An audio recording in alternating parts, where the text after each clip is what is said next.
পরপর 2 ম্যাচ হারার পরে জয়ের সরণিতে ফিরছে চেন্নাই সুপার কিংস। লিগ টেবিলে 6 নম্বর স্থান থেকে সোজা উঠে এসেছে 3 নম্বরে। ম্যাচ জেতার আনন্দের মধ্যেই কি সুখবর আসতে চলেছে চেন্নাই শিবিরে? মহেন্দ্র সিং ধোনির স্ত্রী সাক্ষীর সোশ্যাল মিডিয়ায় বক্তব্য দেখে তেমনটাই মনে করছেন ক্রিকেট ভক্তরা। মাহিকে সোশ্যাল মিডিয়ায় খুব একটা দেখা যায় না।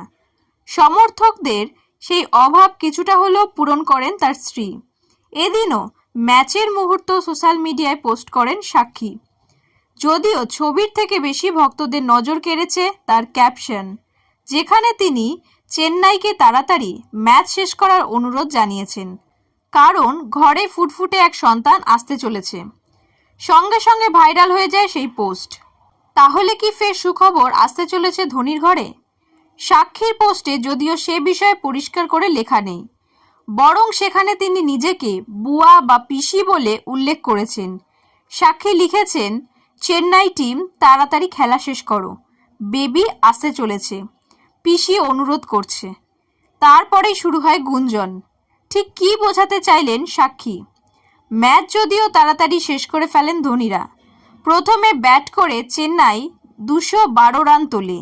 অধিনায়ক ঋতুরাজ করেন 98 রান। শেষের দিকে নেমে মাহি 2 বলে 5 রান করে অপরাজিত থাকেন। জবাবে 19 ওভারের মধ্যেই মাত্র 134 রানে গুটিয়ে যায় হায়দ্রাবাদ। সাক্ষীর অনুরোধে কি দ্রুত জয় চেন্নাই শিবিরের?